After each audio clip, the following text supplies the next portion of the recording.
Bienvenue à toutes et à tous sur Témoignages ex-musulmans, le podcast qui libère la parole des apostats de l'islam. Comme d'habitude, n'hésitez pas à vous abonner et à cliquer sur la cloche de notification pour recevoir les futurs témoignages. Rejoignez également notre groupe Discord pour discuter de l'apostasie, de l'islam et plein d'autres sujets. Et enfin, pour finir, vous trouverez mon mail de contact en dessous dans la description de cette vidéo si vous voulez apporter votre témoignage à la chaîne. Et sur ce, je vous dis à tout de suite pour le nouveau témoignage. Ok, donc Karim, comment toi déjà tu nous as connus, c'est par rapport à YouTube? Par rapport à YouTube, ouais. C'est l'algo de YouTube qui m'a proposé votre vidéo. J'ai dit tiens, c'est intéressant. C'était quelle vidéo? C'était non, mais en fait la bannière que vous avez sur vos vidéos, elle est voilà, déjà elle est très au niveau de la communication visuelle, ça bing. Le sujet il est clair et net. Donc je me dis tiens, bah, on va voir. Et je me rappelle plus. Je crois que c'était alors attends, je crois que c'était Momo. Je crois que c'était Momo. Et voilà quoi. Et je me suis dit, tiens, bah, je vais voir de quoi ça parle. Et puis, bang, témoignage, franc, sincère, t'as vu, le mec qui pose les questions, il coupe pas toutes les 2 secondes. Et voilà, quoi, j'ai dit, tiens, c'est intéressant, c'est pas mal. Puis ensuite, j'ai enquillé, j'ai fait toutes les vidéos. Et, enfin, pas d'un coup, quoi, tu vois, c'est comme une série, quoi, en fait. Je me suis dit, ah ouais, pas mal. Donc, je me suis tapé toute la saison 1 et, et je me suis dit, il faut que je participe, tu vois. Il faut que j'ai un épisode. Ouais, c'est les invités qui font le show, hein, c'est pas moi. Hein, c'est cool que ça attire des gens et que surtout que ça intéresse. Donc voilà un petit peu. J'avais jamais vu ça sur YouTube. Je me suis dit, j'ai cherché, tu vois, pendant longtemps pour essayer de trouver un truc comme ça, mais je voyais rien. Donc, je me suis dit, putain, c'est con, quoi. C'est dommage. Ouais, c'est vrai. Si, on avait, mais c'est vraiment des trucs de niche, tu sais, des anciens qui parlent et qui parlent enfin, d'un point de vue bien précis, tout ça. Alors vous, ça c'est généraliste, c'est ça qui est bien, quoi. Vu qu'on vienne du moment que on partage cet instant, quoi, celui de l'apostasie, voilà, où chacun peut venir s'exprimer, quoi. Tu trouves des trucs, mais trucs plus techniques, plus machin, plus personnels aussi, où les gens racontent vraiment, t'as vu. Tu vois, justement, c'est ce que moi je leur disais. Je leur disais, mais attends, tu vois, les Magis Cachet et compagnie, d'ailleurs, je pense que tu dois les suivre. C'est peut-être pour ça qu'ils t'ont recommandé. Pas du tout. À chaque fois, je mets ne pas recommander la chaîne. J'ai fait le tour, en fait. J'ai regardé tout ça, j'ai fait le tour. Et moi, en fait, je suis arabophone, je suis anglophone. Et donc, en fait, je ratisse large. Sur les chaînes arabophones, au niveau de la critique, de la religion, je trouve qu'il y a beaucoup plus de choix, contrairement à ce qu'on pense. Les gens sont beaucoup moins formatés. Et il y a beaucoup d'esprits intéressants, quoi, tu vois, des chercheurs, des intellectuels, des philosophes qui abordent ce thème-là parce qu'eux-mêmes sont musulmans, ont grandi dans des sociétés musulmanes. Et c'est dommage qu'il y ait un vrai travail peut-être de traduction à faire pour les francophones. Parce qu'ensuite, quand tu regardes justement Majid Doukache, Odon, machin, là, enfin tout ce qui est francophone, c'est. Enfin voilà quoi. Je trouve que c'est un peu premier degré, c'est un peu trop premier degré. Ça aurait été cool que je puisse parler, parce que pendant un moment, j'ai pensé, tu vois, à traduire les vidéos, parce que je voulais trouver une manière, si tu veux, de combattre l'islam. Et donc, j'avais trouvé les vidéos d'Apostate Prophète, et je me suis dit, allez, pourquoi pas traduire les vidéos, etc. Mais après, j'ai quand même pesé le pour et le contre de cette idée avec celle de l'idée de la chaîne. Je me suis dit, quand même, c'est un truc qui n'existe pas encore dans le paysage français. Et c'est pas juste de la traduction, là, c'est vraiment des voix voilà, de personnes, il y a des histoires derrière, il y a des vies, etc. Je sais pas, je pensais que c'était un truc plus humain aussi qui venait s'ajouter à la critique de l'islam. C'est une critique, on va dire, plus humaine. Parce que le côté technique, t'es là, t'arrives, tu analyses des lignes de Coran, c'est sympa, tout ça, mais ça intéresse tellement les gens. Il y a pas tout le monde, on va dire.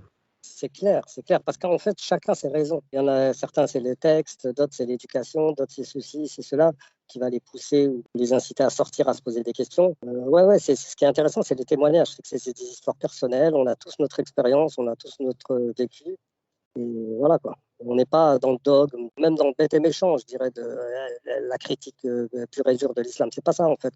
C'est qu'en fait, c'est chacun son histoire, quoi. Ouais, c'est humain, quoi. Ok, Ouais. nickel. Bah écoute, Karim, bah, merci d'être avec nous. Comme Ouais. d'habitude, est-ce que tu peux te présenter en quelques phrases?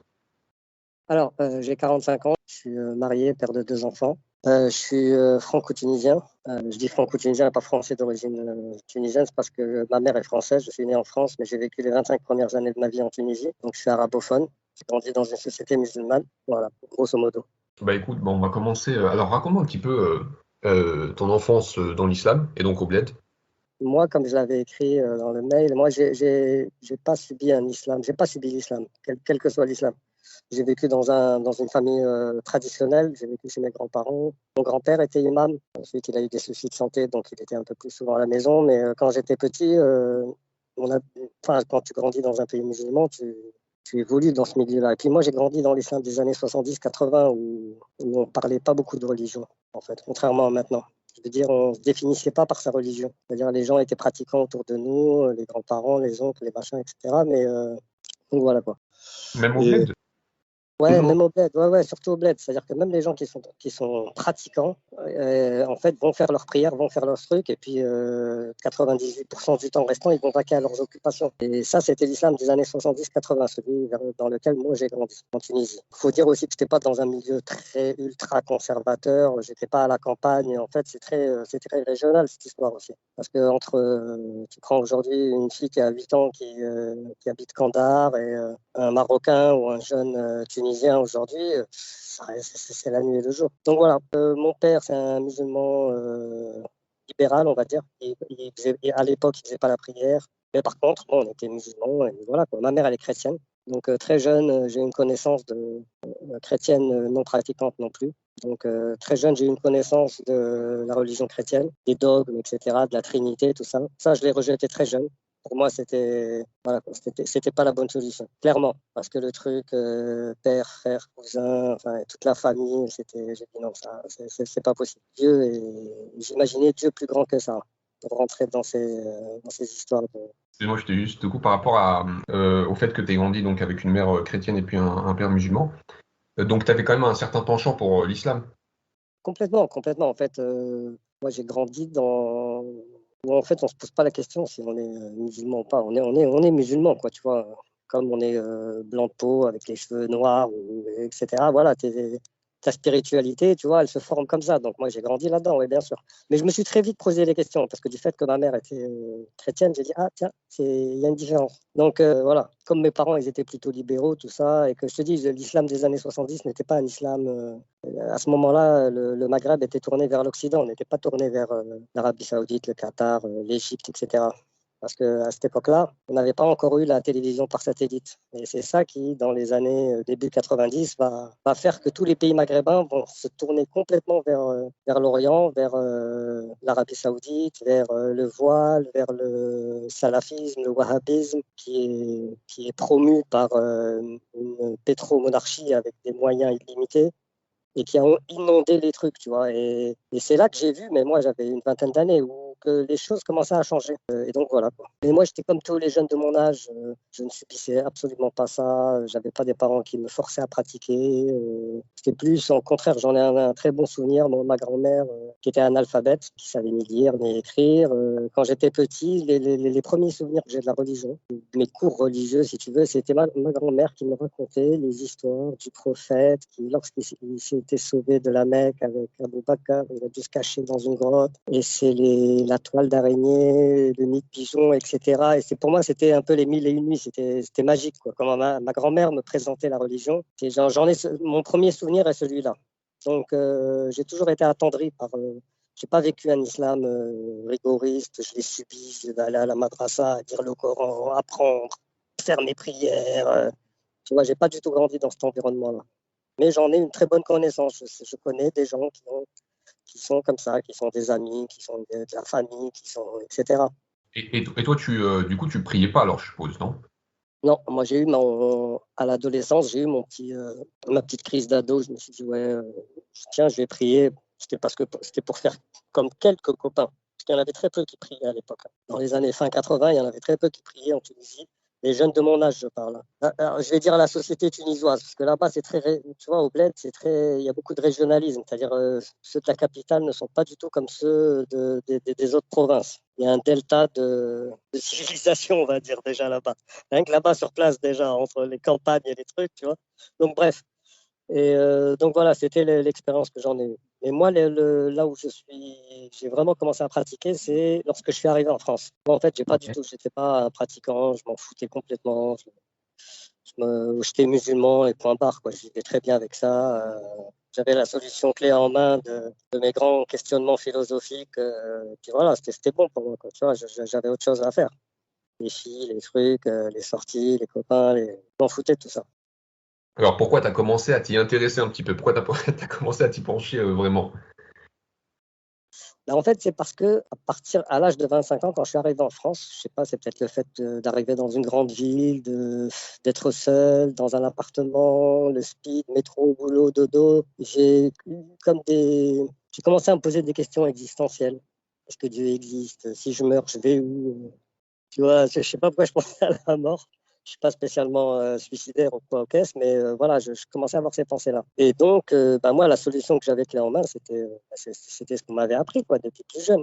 L'islam, le paradis, le prophète qui t'attend à la fontaine, à l'entrée du paradis, qui va te reconnaître parmi les siens, qui va t'abreuver de sa fontaine, etc. Enfin, blablabla.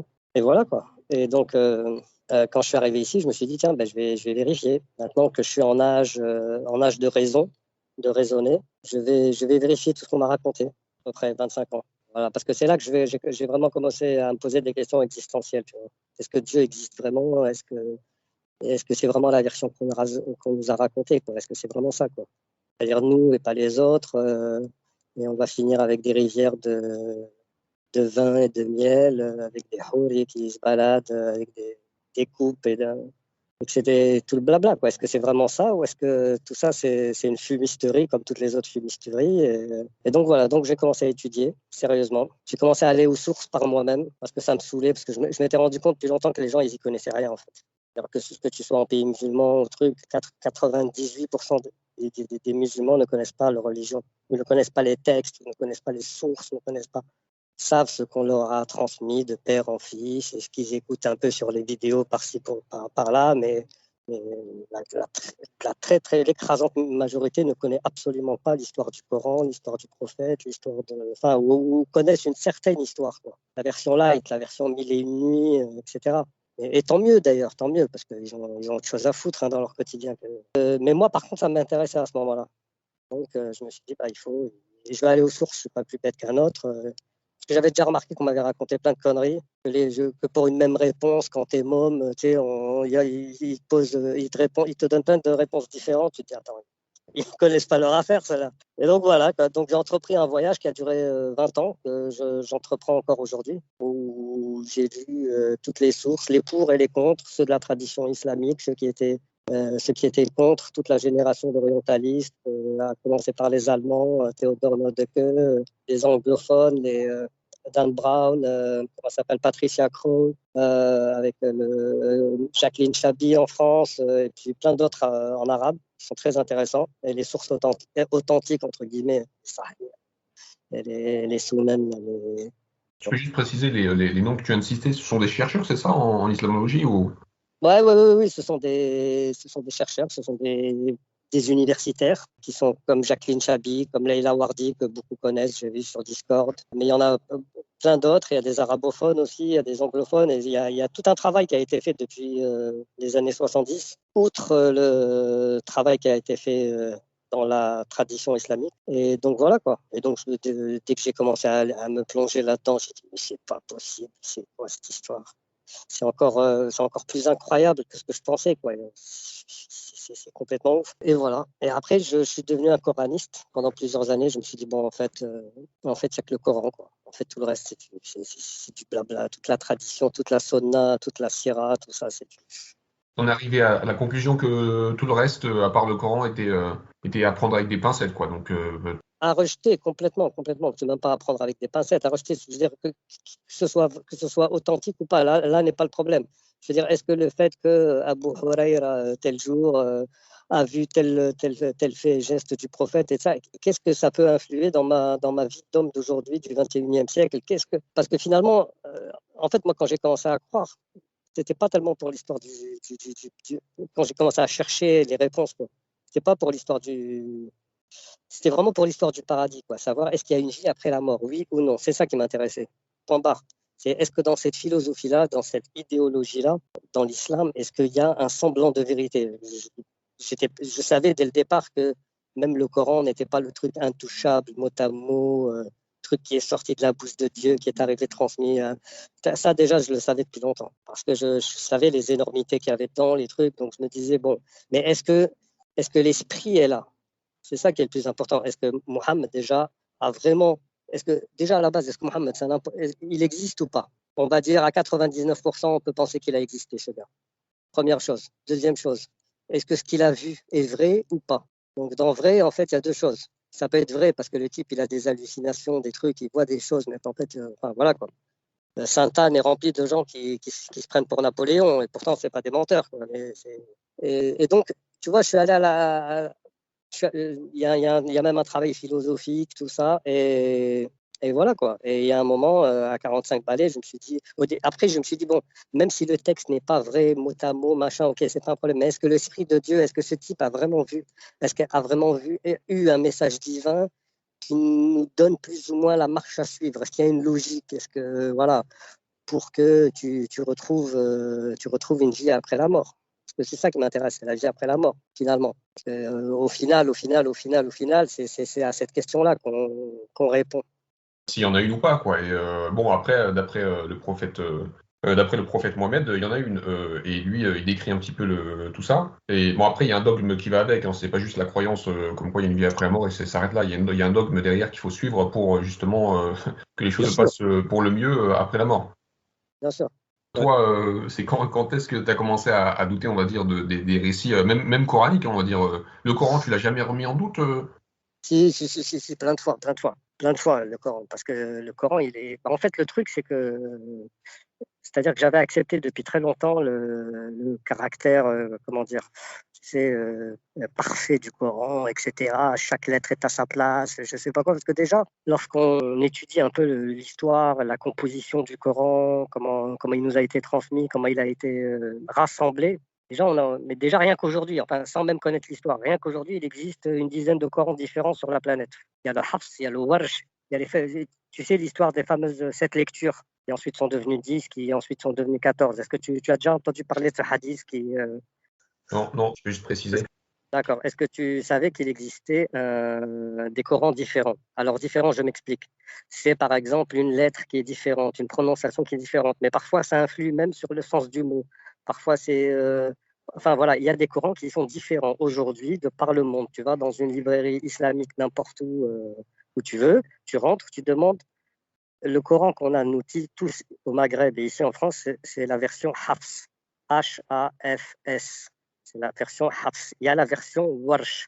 Warsh qu'ils utilisent par exemple en Égypte. C'est une autre version. Et il y a d'autres versions comme ça. Il y a 7 versions différentes. Et sur ces 7 versions, il y a des mots qui changent, il y a des conjugaisons qui changent, il y a des sens qui changent parfois. Alors, c'est pas des versets, c'est pas des, comment dire, des sourates entières qui changent ou des trucs comme ça. Mais déjà, il y a des différences. Et ça, les gens ne se l'expliquent même pas. Mais d'où vient la différence? Normalement, si c'est la parole de Dieu, machin, il ne devrait y avoir aucune différence. Ça devrait être le même Coran partout dans le monde aujourd'hui. Or, le Coran, déjà, à la base, il est différent. Donc, quand tu commences à gratter le vernis de toutes ces histoires-là, de comment il a été composé, de comment ceci, de comment cela, et quand tu lis surtout, et quand surtout, il y a une clé de lecture qui m'a manqué pendant des années, moi. En fait, il y a un truc que je ne comprenais pas depuis même petit. Je me posais toujours la question pourquoi c'était un tel foutoir. Pourquoi est-ce qu'il est rangé dans un. Quelqu'un aurait voulu le ranger plus fouillis que ça, il n'aurait pas fait mieux. Je veux dire, c'est pas possible. On sent qu'il y a une intention délibérée que tout soit mélangé et que. Enfin, quoi, c'est vraiment bizarre. Et on sait que, d'après les sources de la tradition islamique, Ali, son cousin, avait un Coran qui était il le gardait en ordre chronologique. Et une fois que j'ai eu cette clé de lecture-là, c'est-à-dire que j'ai compris qu'en fait, il fallait faire un travail avant tout de rassembler les sourates en ordre chronologique du mieux qu'on puisse faire, parce qu'en fait, ça a été beaucoup modifié. Il y a des versets, il y a des sourates qui ont été collées, enfin bref, il y a des sourates qui ont été séparées pour des raisons politiques, pour des raisons, voilà, comme la sourate Qura, pour donner un exemple aux auditeurs, la sourate Quraysh, par exemple, c'est une des petites sourates de la fin du Coran. Au début, elle était dans la sourate El-Fil, l'éléphant. Il n'y avait pas de sourate Quraysh. Et c'est quand Othman ibn Affan, le troisième calife, c'est lui le premier qui a rassemblé le Coran et qui a ordonné qu'on brûle toutes les autres versions et qui a dit ça sera le Coran officiel de l'Empire islamique. Et en fait, quand il a fait ça, il a demandé à ce que la sourate Quraysh existe. C'était qu'on sépare la sourate El-Fil en deux et que on en appelle une Quraysh en honneur aux gens de Quraysh, de la Mecque, parce que lui, c'était un Qurayshite, Othman ibn Affan, contrairement aux autres califes qui l'ont précédé au prophète. Donc voilà, quoi. Déjà, tu vois, on gratte le vernis, on se rend compte qu'il y a beaucoup de trucs. Et donc, quand on a cette clé de lecture qui est de le lire par ordre chronologique, en fait, le Coran devient très clair. C'est-à-dire qu'au début, Mohammed, et on voit pas à pas tout ce que cet homme-là a fait, parce qu'en fait, tout le Coran, à la base, il est fait pour être parlé. Il est absolument, c'est pas à la base, c'est pas de l'écrit, c'est du parler. C'est-à-dire que c'est un message parlé qui est transmis à Mohammed et dans le Coran, on parle. Il interpelle d'autres personnes, il répond à des interpellations. Il y a certains versets où on se rend très bien compte que c'est en fait une réponse à des questions qui ont été posées, etc. Et donc, à la base, c'est un truc qui est fait pour parler. Si on le lit dans l'ordre chronologique et qu'on connaît un petit peu l'histoire, la topographie du lieu, etc., on se rend compte que, en fait, ce type-là, à la base, il est juste venu annoncer l'Apocalypse. Toutes les premières sourates par ordre chronologique du Coran annoncent l'Apocalypse. Quand les montagnes vont se rassembler, quand les gens seront comme des papillons éparpillés, etc. C'est que des trucs comme ça, apocalyptiques, etc. Et il n'y a pas du tout mention du fait qu'il est prophète ou qu'il est messager, qu'il est rien du tout. C'est juste, je vous avertis, voilà, moi j'y suis pour rien, j'ai rien à voir là-dedans, démerdez-vous. Et en fait, ça correspond à ses débuts prophétiques, quoi. C'est-à-dire que il galère, il n'y a personne qui le suit, ça dure 13 ans à la Mecque, 13 ans sans résultat. Je veux dire, le mec, il est persévérant, quoi. 13 ans et il se retrouve, il y a à peine 300 pelés avec lui, à peine. D'après les sources islamiques, c'est entre 150 et 300. Les moins optimistes disent 150, les plus optimistes disent 300, à peu près. Hein. Voilà, quoi. Et en 13 ans, à la Mecque, en 13 ans. Et donc, tout ça, on le sent. Tu vois, nous, on a fait mieux dans la chaîne. Là. Sur la chaîne, on a 700 abonnés en 2 mois. On est mieux que Momo, quand même. Tu as raison, c'est exactement ce que je pensais. Tu te rends compte que si toi, demain, tu te déclares, tu sais comment ils s'appellent, les Araéliens, là où je sais plus comment les Raéliens, là où je sais plus, le mec des Raéliens, tu sais, tu sors un message bidon, tu le balances, tu te fais une communauté au bout de 13 ans, mais tu as au moins 10 000 abonnés, quoi. Je veux dire, tu as au moins 10 000 gens qui te suivent, tu vois.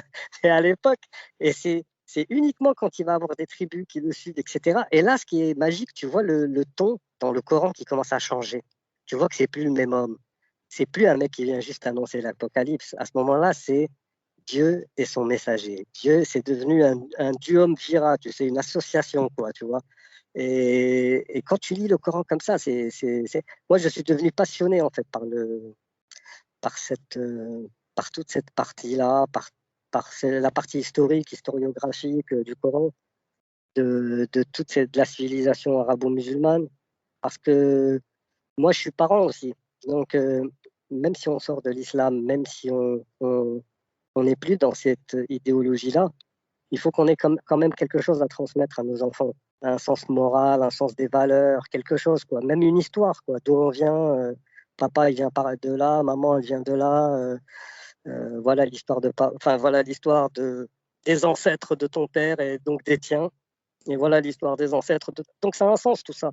On peut pas on peut pas réunir la famille et dire bon, écoutez, tout ça c'est du pipeau, c'est du bidon. Voilà quoi. Il faut se nourrir spirituellement aussi d'une manière ou d'une autre. C'est ça qui est compliqué avec toute cette histoire d'apostasie, de machin. Parce qu'il y en a plein qui ont les mêmes clés que nous pour comprendre ce qu'on a compris, pour se questionner, tout ça. Mais s'ils le font pas, c'est parce que la religion c'est un doudou aussi. Il y a des gens qui ont besoin de ce doudou-là.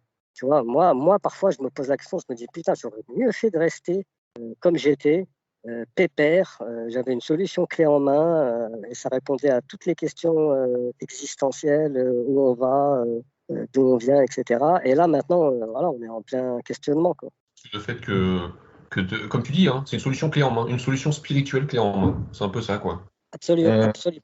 Et donc du coup, je pense que beaucoup quand ils sont nés avec ça, ils vont pas se, comment dirais-je, ils vont pas faire l'économie d'une solution spirituelle clé en main parce que si tu veux, s'ils s'en débarrassent, bah, je pense que le néant spirituel aussi est inconfortable, tu vois. C'est pire que le néant spirituel. C'est pire que ça. C'est que en fait, en tant qu'être humain, on est tous confrontés. On a un point commun. On est tous confrontés à notre finitude, au fait qu'on va tous mourir. On en a la conscience. On est les seuls êtres vivants à en avoir conscience qu'on va mourir. Qu'on soit chinois, machin, qu'on soit... Dès qu'on atteint l'âge de raison, 5 ans, 6 ans, on sait qu'on va mourir un jour ou l'autre. Et ça, faut lire Camus, il parle d'absurdité de la vie, il parle de plein de choses comme ça, c'est super intéressant. Et ça, c'est hyper flippant pour tout le monde, tout le monde, tout le monde. Et savoir qu'on va mourir, qu'on va crever, qu'on va finir sous terre, et que toute notre histoire, tout notre monde, tous nos souvenirs, tout ça, ça va partir. Et avoir cette solution clé en main, ça te débarrasse de cette angoisse existentielle qu'on a tous. Ça te débarrasse direct, c'est bon, ok, j'ai la solution, je peux me concentrer sur autre chose. Au final, c'est pas plus mal, c'est peut-être même comment dire, un mécanisme psychologique qui est chez l'être humain qui fait qu'il a ce besoin de croyance. Parce que l'humanité a toujours cru. Depuis le début de l'humanité, l'homme a toujours cru. On a trouvé les mecs enterrés dans des positions cheloues, avec des bijoux, avec des machins, dès le début, je veux dire, tu vois. Donc voilà quoi. Je vais me faire l'avocat du diable, c'est que effectivement, alors bah, je comprends hein, les gens quand ils veulent chercher des solutions aux questions ultimes de la vie. Qu'est-ce qu'on fout là, etc. Où est-ce qu'on va, voilà. Mais après, c'est pas une raison non plus pour comment dirais-je, suivre un dogme qui va. Le problème avec l'islam, c'est pas le dogme en soi, s'il était, comment dirais-je, si c'était un dogme que l'on pratiquait à la maison. Le problème avec l'islam, c'est que c'est aussi un projet commun, c'est pas juste un projet personnel. Et c'est ça qui me dérange, moi, avec l'islam. Comparé aux autres dogmes, parce que tu vois, bon, j'ai pas fait une chaîne pour critiquer le christianisme. Pourtant, je pourrais, hein, parce que moi, je pense que le christianisme est aussi faux que l'islam. Mais le Je problème, pense c'est que pas ça. Le problème, c'est que j'ai jamais eu enfin, il y a eu une époque, si c'est vrai, avec le christianisme qui essayait de régir la société, mais on n'a pas ce problème-là aujourd'hui avec le christianisme, ni avec l'islam, ni avec le judaïsme ou le bouddhisme ou l'hindouisme. Mais on a ça encore avec l'islam, mais dans de nombreux pays. C'est pas juste un ou deux pays, tu vois, il y en a beaucoup. Et euh, donc, en fait, c'est une espèce de, comment dirais-je? là, tu parles du terrorisme là. Alors, non, pas forcément du terrorisme. Moi, je te parle seulement, par exemple, tu prends un État musulman. Bon, bah, très souvent, il a des lois qui vont restreindre la pratique d'autres religions.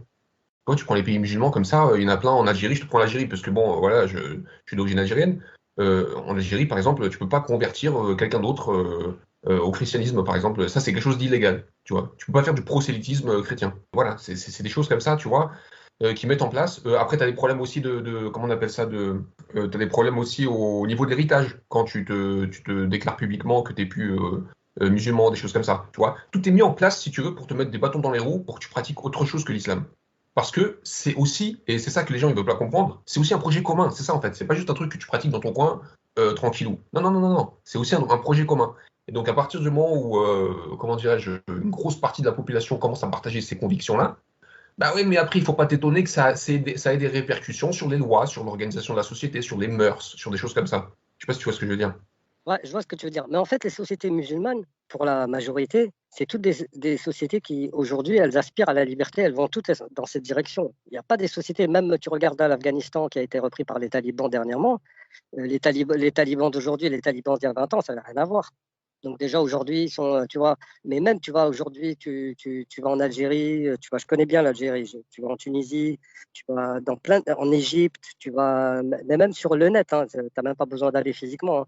Tu vas sur le net, tu vas voir qu'il y a une jeunesse qui aspire à la même chose. En fait, on est dans un monde qui est globalisé, qui est mondialisé, et je pense que la jeunesse, quelle qu'elle soit, elle aspire pas à un islam.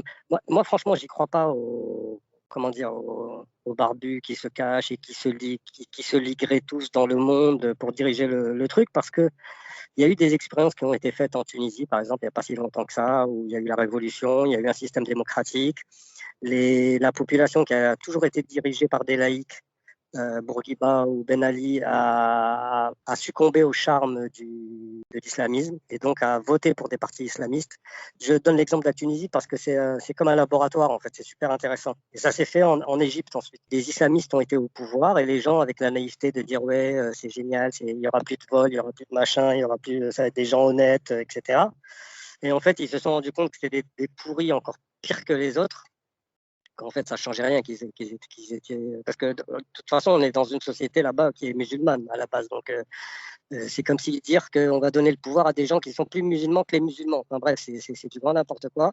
Et finalement, ils sont revenus à un président qui n'était pas du tout du parti islamiste, bien au contraire, un laïc pur et dur.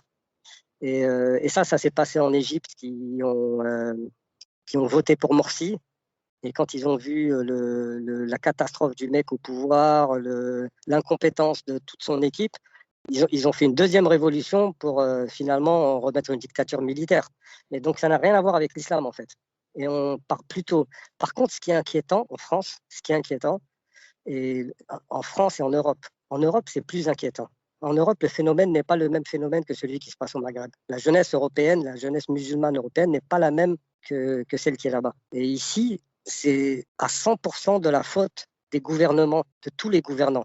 C'est même pas la faute de trucs. C'est eux qui ont laissé entrer une immigration massive.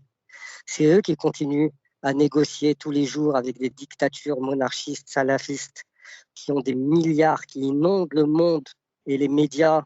Et les médias sont tout doux avec eux, mais le wahhabisme, il vient de là, le terrorisme, il vient de là, le Bataclan, ça vient tout de cette, ça vient tout de comment de Shafi'i, de Ahmed ibn Hanbal, de Mohammed Abdel Wahhab, l'un des deux fondateurs de l'Arabie Saoudite, qui ont repris cette doctrine-là et qui, grâce à la télévision par satellite, grâce à la formation des imams, grâce à tout ça, et ça, le gouvernement français le sait, ils le savent pertinemment, mais pour vendre quelques rafales par an, ils ferment les yeux, ils font semblant de combattre.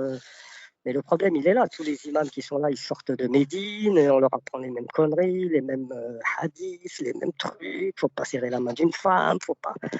Les mecs, ils vivent encore. Et le monde arabo-musulman n'en veut plus de ça. Ils n'en veulent pas, les jeunes. Ils ont compris. Ils ne sont pas cons. Ils ont compris. Ils ont compris que tout ça, c'était du pipeau, du bidon. D'ailleurs, moi, je suis en région parisienne, je suis souvent à Paris, je vois plein de clandés tous les jours. Je discute avec eux de temps en temps, quoi. Et les mecs, ils sont pas du tout là pour imposer d'islam, pour imposer rien du tout. Ils en ont rien à foutre. Ça s'attise, ça fume, ça tape des cachetons. Les mecs, ils veulent taffer, ils vendent des cigarettes, ils veulent faire leur papier, ils veulent bien s'habiller, avoir un beau scooter, comme tout le monde, quoi. Mais par contre, c'est la jeunesse ici, quoi, qui est c'est plus délicat. C'est plus délicat parce qu'on leur enseigne un islam chelou ici, en fait. Et les gouvernants en France ici sont responsables depuis des années sur plein de choses. Et ça, c'est un problème politique, c'est même pas un problème d'islam. Je vais te dire, c'est pas un problème d'islam parce que la majorité, l'écrasante majorité des musulmans, je pense pas qu'ils ont envie de se liguer et d'imposer la charia islamique partout. Eux-mêmes, leurs enfants, les premiers, ils ont pas du tout envie de vivre dans une société comme ça. Pas du tout. Hein. Il y a même en Arabie Saoudite, l'Arabie Saoudite est en train de s'ouvrir à 2000 à l'heure. Hein. Ils fêtent Noël, ils fêtent plein de trucs maintenant, là-bas en Arabie Saoudite. Et les mecs, voilà quoi. C'est parce qu'ils ont compris que on est dans la globalisation. Et c'est pareil de ce côté-là en France, ceux qui croient encore à la France du général de Gaulle, Zemmour et compagnie, c'est fini ce temps-là. Les retraités français ils vont au Portugal, ils vont au Maroc, en Tunisie, ça bouge, ça vient. Les jeunes, ils vont en Chine, en Australie, ils vont... Mais nous, c'est vrai qu'on récolte une immigration vraiment bas de gamme, quoi. C'est ça le problème. C'est plus un problème de tradition, c'est un problème de religion, en fait. Moi, il y a un côté qui est super flippant dans cette religion. Quelqu'un qui manipule bien, qui connaît bien les textes, effectivement, ils peuvent enrôler des abrutis, quoi. Et d'ailleurs, tous les abrutis qu'on a vus en France faire leurs conneries, là, c'était des gens qui, enfin voilà, quoi. C'était pas des gens fut-fut, quoi. Après, Karim, tu dis, là tu me parlais des gens extrémistes, etc., d'Arabie Saoudite qui veulent pas serrer des mains à des femmes et compagnie. Et puis, donc on a nos musulmans ici en France et en Europe, même au Maghreb, qui sont plus light que les Saoudiens, enfin que les musulmans. Bah, Alors, mais moi je te pose une question. Qui sont les plus proches de par leur interprétation de l'islam originel, c'est-à-dire de l'islam que pratiquait donc le prophète, et duquel, si tu t'éloignes, quelque part, tu deviens un innovateur, quoi. Mais en fait, c'est super compliqué de répondre à cette question parce qu'en fait, c'est quoi l'islam originel? C'est quoi l'islam? C'est ça la vraie question. Est-ce que c'était l'islam que pratiquait le prophète? Alors, si c'est l'islam que pratiquait le prophète, il faut savoir que l'islam que pratiquait le prophète était très, très, très, très différent de ce que pratiquent aujourd'hui les wahhabites, les trucs comme ça. Déjà, c'était un islam naissant, en constante évolution. Le truc, il avait un système hyper adaptatif, quoi, tu vois. Et voilà, quoi. Est-ce que c'est, et c'est comme tu sais les gens qui critiquent j'ai pas trop vu ça dans la taverne des apostats, mais les gens qui critiquent le prophète de l'islam ou n'importe quel autre prophète, pédophile, tout ça, c'est complètement con. En fait, c'était un homme de son époque, tout simplement. C'était pas un pédophile, c'était pas. C'est comme c'est comme si on jugerait aujourd'hui Gengis Khan de serial killer ou de trucs comme ça. Ça n'a pas de sens. C'était des hommes de leur époque. À leur époque, on faisait ça et puis point barre, quoi. Oui, mais si je te reprends la charia, par exemple, pour quelqu'un qui se dit quand même prophète, pour moi, l'argument est recevable. Pour quelqu'un qui se dit prophète et qui couche avec une gosse de 9 ans à 54 ans, y a moyen de. Ça laisse place au doute quand même. Tu penses pas? Et ça existe encore aujourd'hui. C'était pas une pratique que lui faisait. Oui, mais lui, c'était un prophète. Lui, il disait que c'était un prophète. C'est pas la. C'est Ça pas la change même chose. rien. Mais ça change rien. C'est l'image qu'on se fait, nous, des prophètes. Lacan disait, quand tu parles de Pierre ou de François, j'en sais plus sur toi que sur Pierre et François. C'est-à-dire que, en fait, qu'est-ce que nous, on met dans le mot prophète? Nous, on s'imagine prophète, barbe blanche, avec un bâton tout gentil, tout doux, qui, tu vois, le truc, le berger, les troupeaux, nana, etc. Mais même les prophètes, ils étaient archi violents, les autres, hein. Abraham, Moïse, tout ça, c'était pas des rigolos. Donc, je veux dire, on est là, on juge avec un œil du 21e siècle, une époque du 7e siècle. Par contre, ce qui est dangereux, c'est qu'effectivement, il y a des gens qui veulent imposer cette idéologie-là. C'est-à-dire que nous, aujourd'hui, on est conscients que c'est complètement débile de vouloir adapter, qu'il y a un anachronisme, tu vois, c'est pas possible. Tu vas pas adapter un truc du 7e siècle au 21e siècle. Je veux dire. Déjà, rien que le fait que les savants, quoi. En islam, chez un musulman, quand tu parles de savant, le mot a été confisqué. Et, tu vois, les sciences, ils n'y ont pas droit. C'est juste l'islam, en fait. C'est ça le savoir. Et le reste, c'est secondaire, quoi. Et d'ailleurs, c'est pour ça qu'on est dans une misère intellectuelle, pas pour tout le monde, mais enfin économique, etc. là-bas. C'est parce que, voilà. Et ça, c'est politique aussi. Tu vois, il y a des politiques qui. C'est ce que Marx disait, l'opium du peuple. Tu vois, le politique se satisfait d'une population qui est ignorante, qui est très croyante, qui est, tu vois, qui est superstitieuse, etc. C'est des gens qui vont pas réclamer leurs droits. C'est des gens. Voilà, moi, ce qui m'a toujours beaucoup énervé, et j'ai compris pourquoi l'Europe de la Renaissance était sortie de la merde dans laquelle elle était. Elle a pu, une fois qu'ils ont commencé à se débarrasser avec les Lumières, qu'ils ont commencé à se débarrasser tu sais, de l'Église, de tout ça, commencer à libérer leur esprit. C'est là que l'Europe, bang, révolution industrielle, et ensuite c'est parti. Et là-bas, on en est encore là-dedans, tu vois, où Inch'Allah, on verra, et si Dieu le veut, si machin. Je veux dire, voilà, quoi, il y a pas d'impératif sur Terre, puisque finalement, on n'est qu'ici que de passage, un passage qui. C'est un clin d'œil, quoi, le passage dans l'éternité. Et c'est pour ça que les gens, il y a une forme de fatalisme, quoi. C'est pour ça qu'on fait rien dans les pays du Maghreb, dans les pays arabes. Si on a du pétrole, tant mieux, mais bon, si on n'en a pas, il n'y a rien qui se passe, quoi. Alors qu'il y a une jeunesse là-bas qui est franchement du feu de Dieu, mais voilà, quoi. C'est malheureux. Et en France, on fait tout à l'envers. En France, on montre les musulmans du doigt. Ça fait 20 ans qu'on bloque sur cette histoire de voile. En 1989, ça a commencé avec les quatre petites là qui voulaient rentrer à l'école. Putain, si on en est encore les voiles, le voile, et on n'aborde pas du tout le problème, on met pas les pieds dedans. Tu vois, il y a Mahmoud, il y a une solution. Et moi, je me suis posé la question j'ai commencé, quand je suis sorti de l'islam, je me suis posé une question. Est-ce qu'il existe un islam possible? Est-ce qu'il existe un islam possible humaniste sans son côté, tu vois, sa zone d'ombre, quoi, comment dire? Ils disent dans Star Wars, son côté obscur. Ouais, voilà. Son côté obscur, parce que son côté obscur, il est flippant, quoi. Je veux dire, et ça peut te prendre à tout moment, quoi. Tu vois, il y avait l'interview, le témoignage de Guy qui était super intéressant, où le mec, il a lu, non, il n'a pas lu, je sais plus, il a fréquenté des salafistes, bang, bang, bang. 3 mois après, le mec, il voulait partir en Syrie, il voulait faire des dingueries, quoi. Tu vois, je dis, waouh. Et l'islam, il a un côté comme ça, il a un côté, en fait, c'est la dernière des religions monothéistes, hein, donc c'est la version 3.0 du monothéisme, donc c'est la plus percutante. C'est vrai, quand tu vois dans les autres monothéismes, ils se sont perdus dans les querelles de clochers, les églises, les trucs. L'islam garde quand même ce côté monothéisme pur, absolu. Et ce qu'ils sont en train de gâcher d'ailleurs avec toute leur histoire de hadith et de tout ça, où à force de mettre le prophète partout, ça ressemble de plus en plus au christianisme, quoi. Avec un clergé, avec des savants, avec des machins. Enfin, tu vois, moi je regarde les chaînes arabes parfois. Et je vois des émissions sur des chaînes religieuses ou même des chaînes normales. De temps en temps, il y a le quart d'heure comme ça religieux et tu as, des gens, des gens lambda qui appellent le shir qui est là à la télé à ce moment-là et qui posent des questions. Et tu vois la niaiserie, la connerie. Enfin, est-ce que mon mari rentre ce soir? Est-ce que je peux lui faire la meuf, elle pleure. On dirait que tu vois, c'est un problème hyper existentiel, quoi, tu vois. Et lui, tu vois, t'inquiète pas, Benti, je vais te régler ça. Alors, d'après Abu Huraira, il commence à faire le visqueux.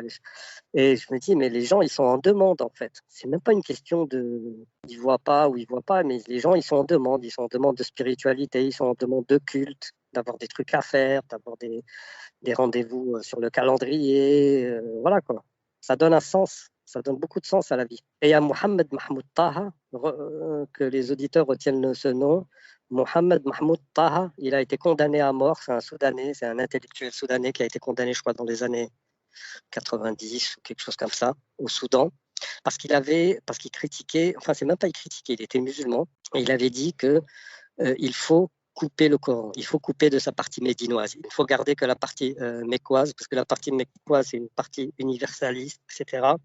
Tu vois, là, comme dit, comme waliyadini, la ikraha fi din, il n'y a point d'obligation dans la religion. Vous avez, c'est que des messages comme ça, hyper pacifistes, c'est magnifique, quoi. Il y a plein de poésie, franchement, c'est sublime. Et à la partie médinoise, il dit qui est vraiment problématique, quoi. Là, c'est carrément un autre truc, quoi. Et il a dit, il faut séparer ça, et il faut que l'ONU surveille ça, et l'impose aux Saoudiens, et que, puisque de toute façon, tous les pays qui composent le G7 sont des pays qui ont été touchés par le terrorisme, il faudrait que ces pays-là prennent vraiment un engagement pour dire aujourd'hui, on ne peut pas tolérer que. Donc, il faut que vous vous positionnez. Soit vous croyez vraiment à la sourate de la repentance qui dit que tuez-les ou vous les trouvez, soit il se truc, soit machin, qui est en plus dans un ordre chronologique l'avant-dernière ou la dernière. Ça dépend des versions dans les traditions. Mais dans tous les cas, c'est l'une des dernières. Donc, c'est celle que justement qui a introduit le Nesr et le Mansour, le fait que cette sourate-là abolit ce qui est arrivé précédemment, etc. Et quand tu lis la violence de ce truc-là,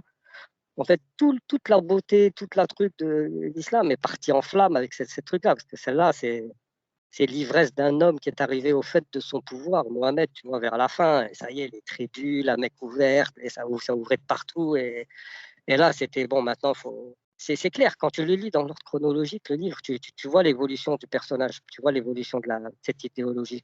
Ouais, alors le truc, c'est que tu as relevé plusieurs points.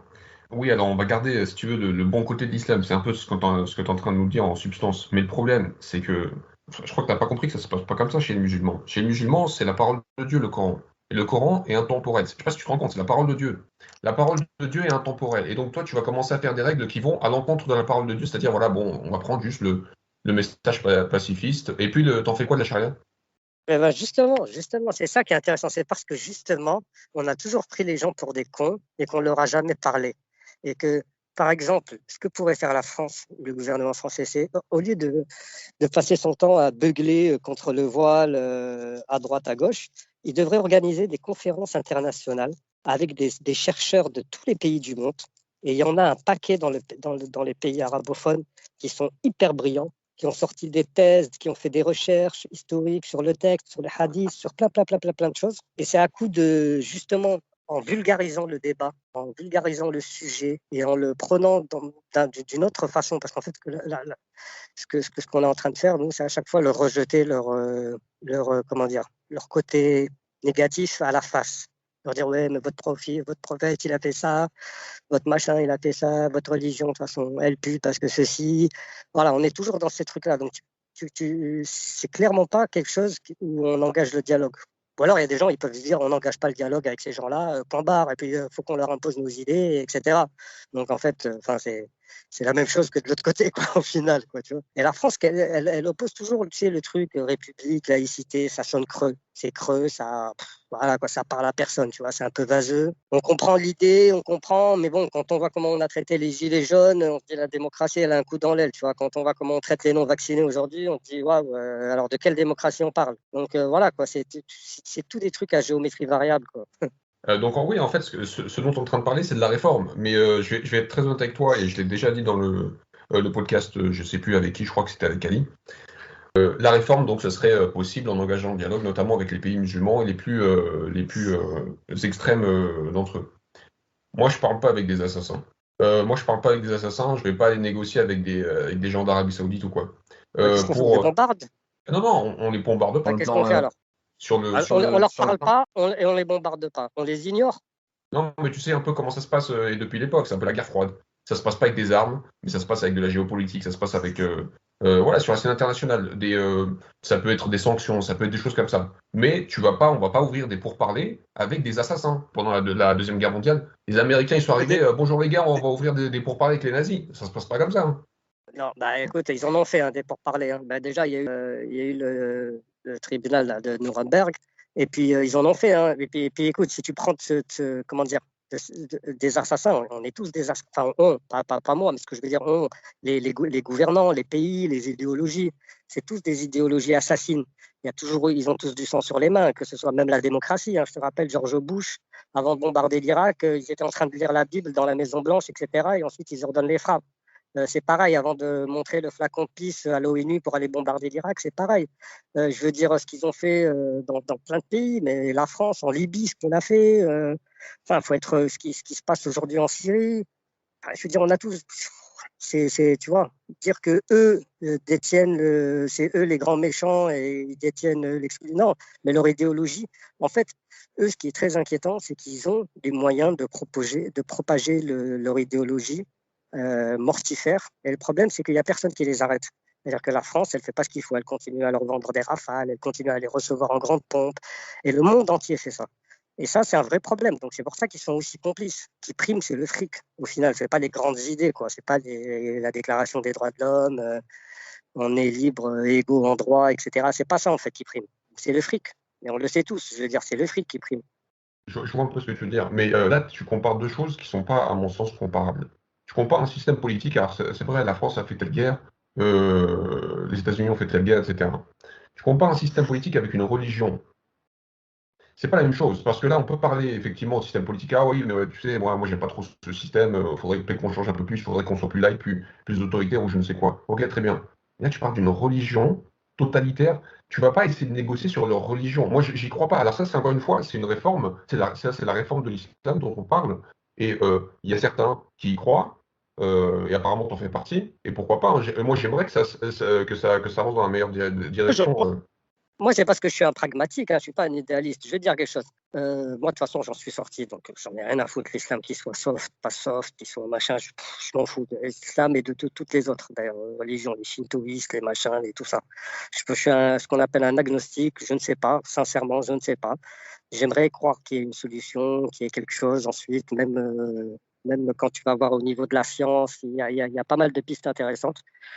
Mais maintenant, pourquoi je te dis que je suis un pragmatique, c'est parce que ben, j'ai mes parents, j'ai mes oncles, j'ai ma famille, j'ai des gens qui m'entourent, j'ai été confronté par exemple à la mort de mon beau-père il y a quelques années. Il fallait expliquer ça aux enfants qui étaient très attachés à leur papy, tu comprends?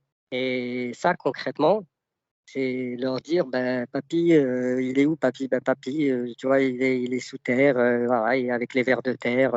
Et il y a rien après? Ben non, il y a rien, c'est comme ça.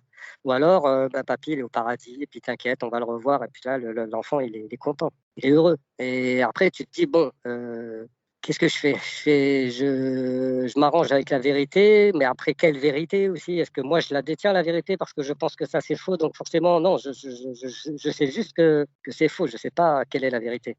J'ai rien à leur proposer derrière. Donc, il y a aussi ça, tu vois. Il y a mes parents, mon père qui a 80 balais. Je pense il a plus à. Pourtant, mon père, c'est quelqu'un avec qui on peut parler, il est un peu intellectuel, tout ça. Donc, on peut aborder des sujets, mais je me vois pas lui dire, écoute, papa, t'as vu, verser machin, là, tu vois, et après. Il me dit, bon, bah, ok, c'est de la merde. Et après, t'es marrant, toi, t'arrives à la soirée de ma vie et tu me dis que ça n'existe pas, qu'il n'y a plus rien. Ben, qu'est-ce que je fais, là, moi, maintenant?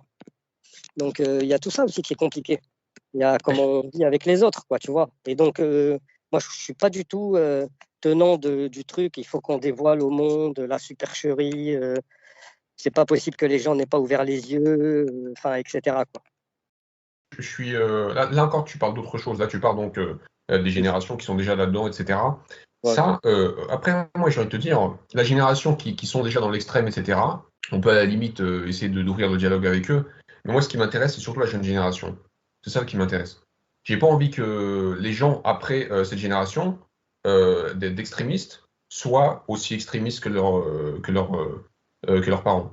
Et c'est à eux, entre autres, en priorité, vers lesquels on doit s'adresser pour que, justement, effectivement, tu parles de supercherie. Alors, ceux qui sont dans l'endoctrinement depuis 60 ans, ça va être compliqué de les faire sortir de là. C'est possible, mais c'est super difficile. Maintenant, les jeunes, voilà, parce que moi, je vois ce qui se passe sur les TikTok, sur Instagram et compagnie. Crois-moi que ça y va, hein, les islamistes. Donc, du coup, nous, on doit agir sur cette nouvelle génération pour justement leur faire ouvrir les yeux sur la supercherie. C'est eux la clé, si tu veux, de l'avenir de l'islam. Et si à eux, sinon on fait rien de notre côté pour arranger les choses, bah ça va pousser du côté islamiste et nous, bon, bah voilà, c'est qui ne dit mot consent. Donc on va tous couler tous ensemble.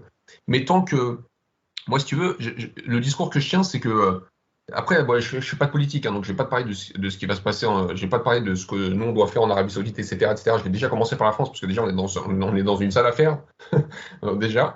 Et donc en France, nous, je pense qu'on devrait faire ça, c'est qu'on devrait quand même mettre sur la table le sujet de l'islam. La France dit aux musulmans depuis des décennies, ouais, mais en fait, il n'y a pas de problème avec l'islam, on peut pratiquer ça sans limite, il n'y a aucun souci, c'est ça la liberté. Ouais, mais non, c'est pas ça la liberté. Parce que l'islam, le problème, c'est que c'est aussi un sujet, c'est un projet de société. C'est ce dont je te parlais tout à l'heure. Tu vois, tu prends le judaïsme, après ça, il y a Napoléon qui est passé par là, donc il les a un peu remis en place, les juifs.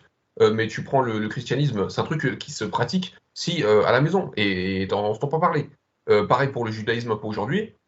Et tu as l'islam, un espèce d'extraterrestre de religion qui veut imposer son truc à chaque fois qu'il se répand. Et je pense pas non plus que ce soit juste du fait des pétrodollars.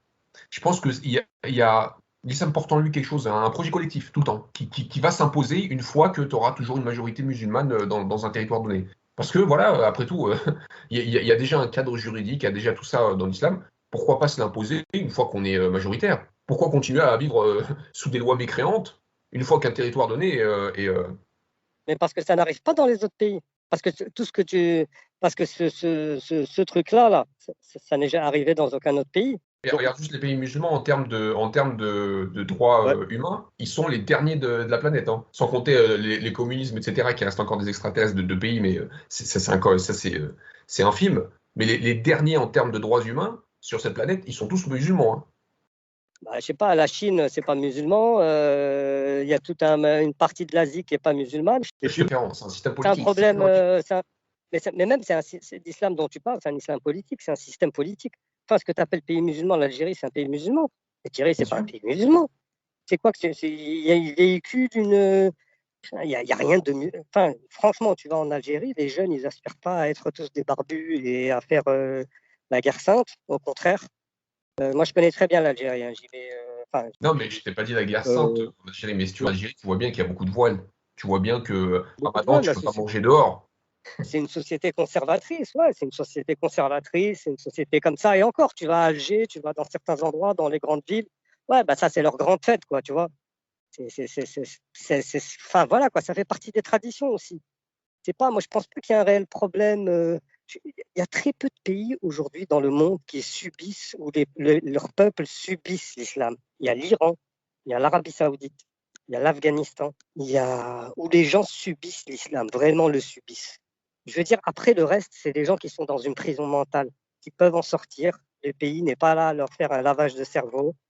Enfin, en Algérie, aujourd'hui, les jeunes, tous les jeunes, la grande majorité, Enfin, moi, je te dis, c'est plus inquiétant en France. C'est plus inquiétant en France, parce qu'en France, on a un islam Disney, tu vois, un islam où tout est gentil, tout est truc. Là-bas, disons qu'ils sont moins crédules, quoi, peut-être moins naïfs sur l'islam. Finalement, ils ont accepté que c'était ça. Et puis, mais ici, là, il y a un retour vers le truc, les qamis, les voiles, il y a une mode qui s'installe, tu vois. Mais bon, je pense que, je pense que en fait, c'est la France qui a rien à proposer. L'islam, c'est une idée qui se propage parce qu'elle est séduisante, parce qu'elle est facile, parce qu'elle est simple. L'islam, c'est super simple en fait. C'est ça le grand truc. Tu n'as pas besoin d'aller à l'église, à la mosquée, à la machin, de faire des courbettes. Tu n'as besoin de rien du tout. Tu peux avoir un islam light, un islam soft, un islam, enfin un islam comme tu veux, quoi. Et c'est en ça que c'est une idéologie super intéressante. Mais si elle est extirpée de ces trucs-là, si on l'extirpe de toute la partie médinoise, qu'on ouvre les yeux des gens pour leur dire, vous voyez pas que c'est une histoire humaine, et c'est une histoire d'un kidam, quoi. C'est voilà, quoi, l'histoire de Zainab Ben Jahsh, de je sais pas quoi, enfin tous ces trucs-là, quoi. C'est rempli de détails, la vie de tous les jours. Mais les gens ont perdu comment dire, tout esprit critique, quoi. Je veux dire, des trucs aussi cons, je te dis, enfin aussi, comment dire, enfin qui n'apportent rien, quoi. Je veux dire, sur un plan spirituel, qu'est-ce que tu en as à foutre de savoir que tel jour il a fait ça, qu'il a autorisé ceci, qu'il a autorisé cela, l'esclavage, les règles pour l'héritage, les règles pour, enfin, c'est carrément un autre monde, quoi. Il n'y a plus personne qui vit sous ces trucs-là. Il n'y a plus personne. Il y a eu Daesh, là, il n'y a pas longtemps. Ils ont essayé, mais après, il y a beaucoup de politique derrière. Mais eux, à la rigueur, eux, c'était peut-être ceux qui vivaient le plus comme le prophète, quoi. C'est eux les vrais salafs, quoi. Ça tue, ça meurt en esclavage, tout ça. Mais après, leur position, elle est complètement ridicule, quoi. 14 siècles après, ils font ça. Ça n'a aucun sens. Ouais, je comprends ta position, c'est d'essayer de réformer l'islam, mais en fait, c'est vraiment là où ça diverge, ton opinion avec la mienne, c'est que toi, tu crois à un changement possible de l'islam, en tout cas dans les interprétations et compagnie. Après, moi, je vais Non, dire c'est pas. Ouais, c'est même pas que je crois pas, c'est que je crois que c'est la seule solution. En fait, tu sais, on va les extirper de leur sommeil, ils vont tous se réveiller, ils vont dire, mais ouais, mais bien sûr, putain, mais on était cons, on n'avait pas vu avant. Tu vois, ou les jeunes qui vont. Parce qu'en fait, c'est une idée où soit tu prends tout, enfin, soit tu prends ce que tu veux, soit quand tu rejettes tout. Le problème de l'apostasie, c'est pas, tu vois, t'es pas égalité dans les deux sens. Parce que quand tu prends, tu rentres dans une religion, bah, tu peux prendre un peu moyen, un peu beaucoup, un peu cette secte-là et puis pas l'autre, etc. Mais quand tu sors, tu sors. Tu peux pas sortir à moitié, tu peux pas. Oui, je suis là, mais j'y crois encore, mais bon, pas vraiment. Tu vois. Et derrière, donc tu vas mettre 1,5 milliard personnes à la rue, tu vois. Tu vas leur dire bon ben voilà, voilà, comment dire, on vous a montré la supercherie. Bon ben, tu vois, c'est parce que ça appartient, ça obéit à des mécanismes, tu vois, des mécanismes, je pense, psychologiques et physiologiques. Je veux dire, les mecs qui sont salafistes, qui sont à fond dedans, c'est qu'ils ont un problème à régler avec eux-mêmes avant tout. C'est pas pour la religion, c'est pas pour le truc. Peut-être que le mec, il aurait été, je sais pas moi, bouddhiste ou. Regarde les bouddhistes, là, ils ont super réputation, c'est eux qui sont en train de faire la misère en Birmanie là-bas. Enfin, voilà, quoi. La religion, de toute façon, dès qu'elle se mêle de politique, ça part en vrille. C'est ça le problème. C'est que dès qu'on met ces gens-là au pouvoir, ils se sentent obligés d'imposer leur point de vue parce que pour le bien des autres, bien sûr, toujours. Oui, toi tu distingues d'un islam politique et d'un islam tout court. Après, bon, Ouais. moi je pense que c'est indissociable l'un l'autre. Bon, après, ça c'est ton opinion et je la respecte. Après, sinon, tu m'as dit aussi qu'il faut que tu mets un peu sur la touche, que tu laisses sur la touche des milliards de musulmans. Je vais te dire, je suis pas aussi ambitieux que toi. Moi, je veux juste réveiller d'abord les musulmans, d'abord français et ensuite européens. Parce que Ouais, moi, c'est ce qui bien. m'intéresse avant tout, c'est l'Europe, hein, je vais pas te mentir, hein. Et ensuite, le monde musulman, ça viendra, mais ça prendra peut-être un peu plus de temps parce que bon, voilà, les racines de l'islam là-bas, voilà, ça remonte à des siècles. Déjà, essayons au moins de réveiller les musulmans européens, français et européens, et ensuite on verra ce qui se passe. Mais les réveiller à quoi? Tu veux les réveiller à quoi, toi? Tu veux les réveiller à ce que c'est du fake? Bah, moi, je veux déjà juste une chose, hein. Regarde, si déjà tout le monde pouvait faire ça du côté musulman, ça serait bien. C'est qu'ils ouvrent les livres, tout simplement. Voilà. Qu'ils ouvrent les livres. Parce que comme tu l'as dit toi, ils savent pas de quoi ils parlent. Les 80% de musulmans qu'on a en France, mais je pense en Europe aussi, ils savent pas de quoi ils parlent. Moi, la première chose que je les invite à faire, et toi, je pense que toi, tu seras d'accord avec ça, c'est d'ouvrir les livres et de s'instruire sur leur propre religion, après tout. Hein. Je ne demande pas je demande pas la lune. Et ça fait peur finalement. Tu sais que je me suis posé cette question, je dis, mais en fait ça fait peur parce que ça dépend où tu l'ouvres le livre. Parce que si tu tombes sur un truc, tu vois, un peu chaud, tout ça, et que le mec, regarde Guy, le témoignage de Guy. Guy, il est parti là-dedans je sais pas si tu te rappelles son témoignage. Oui, Et, oui, je l'ai fait son témoignage, enfin je l'ai fait son interview, donc ouais. voilà, ah bah tu vois, ouais. Eh ben, il est rentré à fond là-dedans. Hein. Donc parfois quand tu leur dis, bah vas-y, lis, bah vas-y, lis un peu, bah, en fait c'est l'effet contraire, quoi. Tu vois, l'effet contraire. Tu vois, le mec, il va dire, ah putain, il faisait ça. Ah bah je vais faire pareil moi aussi, attends. Et donc c'est pas, voilà. Donc, et ensuite, même s'il dit, effectivement, il dit, oui, c'est vrai, il y a quelques incohérences. Et s'il abandonne pas sa foi, qu'est-ce que tu fais? Bah, s'il abandonne pas sa foi, qu'est-ce que tu veux que je te dise? Je vais lui dire que c'est un gars dangereux, quoi. C'est un gars dangereux. S'il veut appliquer sa foi complètement, ça devient quelqu'un de dangereux pour moi. Ouais, mais c'est dangereux là aussi ce que tu dis. Tu Mais alors, présumes attends. de ce que peut être une personne. Ça veut dire que tu les vois tous potentiellement comme des gens dangereux à leur retour de toi. C'est-à-dire ceux qui sont musulmans, bien sûr, ceux qui se disent musulmans. Puisqu'ils sont susceptibles à tout moment de basculer dans tu sais, en mode. Encore une fois, comme je t'ai dit, et comme je l'ai dit dans le témoignage avant toi, dans d'autres témoignages avant toi, si tu te dis musulman et que tu lis pas le Coran, etc., et que tu sais pas de quoi tu parles, pour moi, bon, t'es un musulman étiquette, ok, je te considère pas comme un musulman, voilà. Maintenant, si toi tu te dis musulman et que tu commences vraiment à pratiquer ta foi et à t'y intéresser tout simplement, et donc à commencer à lire les livres, etc., pour te résumer la chose, c'est simple. Je reprendrai juste la phrase de Guy, justement. Voilà. Donc, quand tu commences à lire, à pratiquer ta foi à fond, t'as trois sorties. T'as trois sorties possibles quand tu pratiques l'islam. Soit tu deviens un extrémiste, tu commences à taper sur tout ce qui bouge.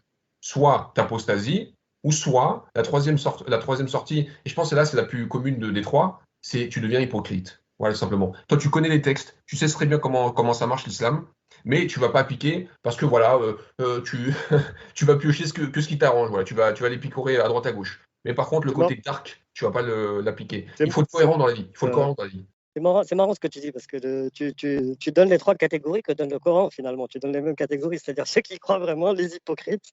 D'ailleurs, il en parle beaucoup le Coran. Et voilà quoi, les autres. Ouais, mais donc, bah, écoute, en France, restons sur la France, puisque tu parlais des francophones, enfin, du moins dans les francophones, on va dire. Bah, les francophones, en grande majorité, ne l'ont pas trop lu, ou pas trop étudié, parce que, en fait, même le lire, ça veut rien dire, parce que quand tu le lis une fois, le truc, il est tellement mal rangé que tu te dis, attends, j'ai rien compris, en fait. Ouais, tu vois. Donc déjà, le lire, c'est pas forcément, c'est toute la littérature qui est à côté que tu vas lire. C'est souvent elle qui va emmener les gens vers tout ça. Et c'est pour ça que je te parlais de l'Arabie Saoudite tout à l'heure, parce que ce que tu parles, il y a peut-être 1% des musulmans en France qui connaissent vraiment les textes et qui, dans leur cœur, au plus profond d'eux-mêmes, pensent qu'on est tous des koufars, qu'on va périr dans le feu et qu'eux vont s'en sortir. Et ils se trouvent tout un tas d'excuses pour expliquer qu'ils vivent sur un territoire de koufars, tout ça, qui font la taqiyya, qui font je sais pas quoi, dar al-harb et blablabla. Enfin bref, ils font se monter tout un truc. Mais il y en a peut-être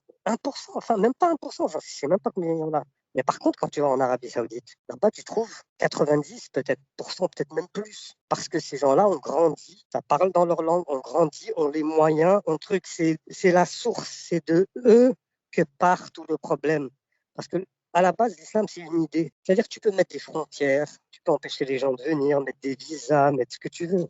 Tu ne peux pas bloquer une idée. Une idée, elle voyage dans le temps, une idée, tu vois, elle n'est pas bloquée par l'espace. Et cette idée, elle est hyper dynamique.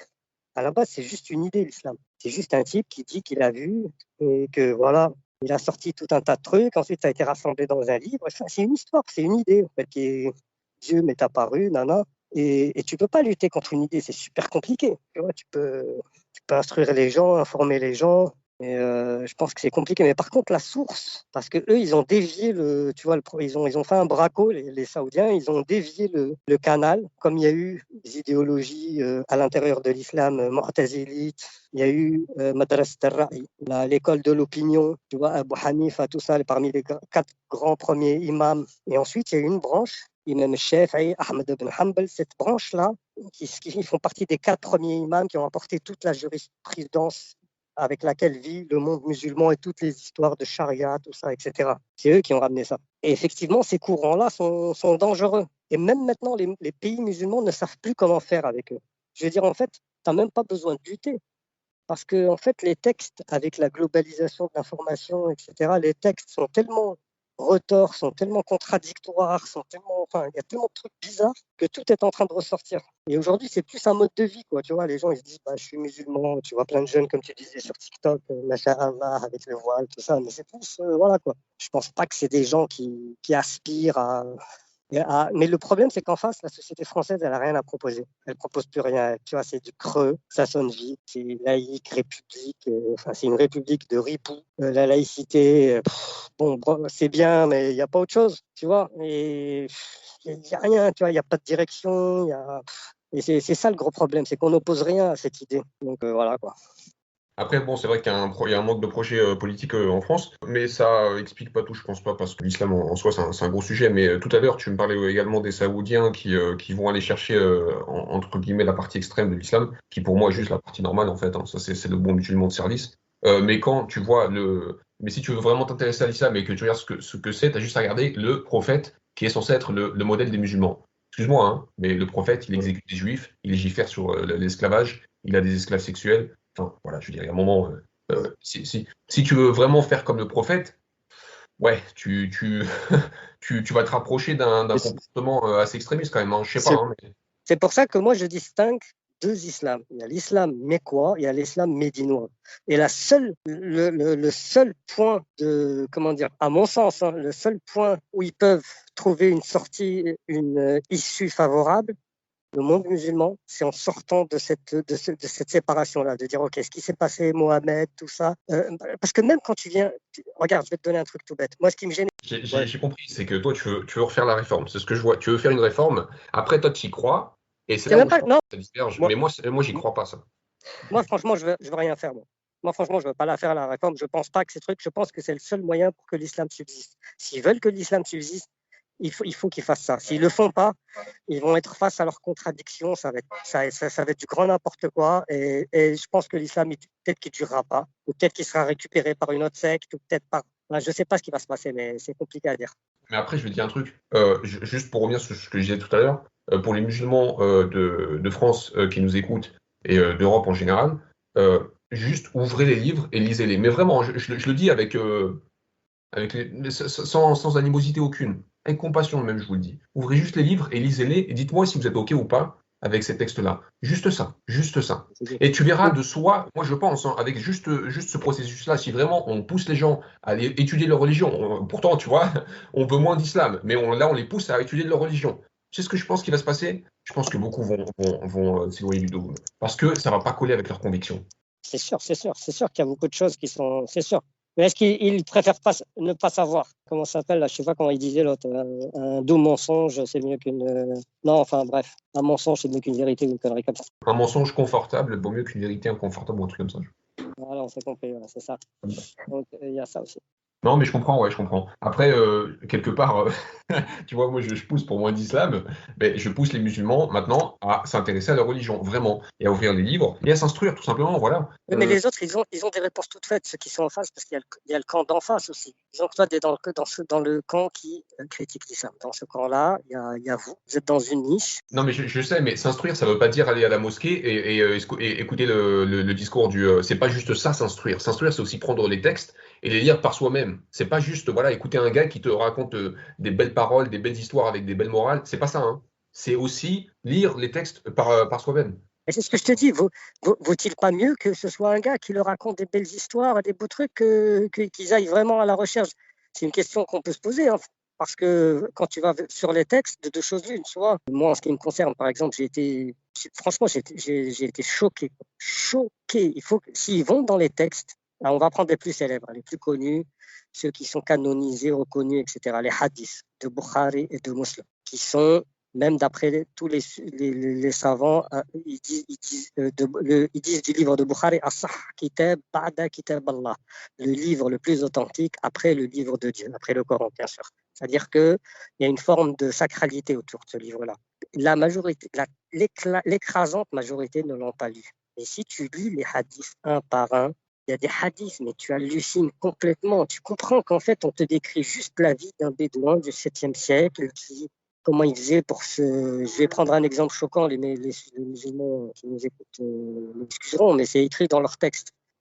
Il y a des hadiths qui te détaillent comment le prophète se lavait sa partie intime, ses organes génitaux, sa bite, je ne sais pas, ça va passer sur YouTube. Et c'est détaillé, quoi, sur une pierre, après le Covid, il prenait son... Et tu as des hadiths entiers comme ça. Quand j'ai lu ça, j'ai dit, c'est pas possible, c'est hallucinant. Et tu as tout un tas de détails.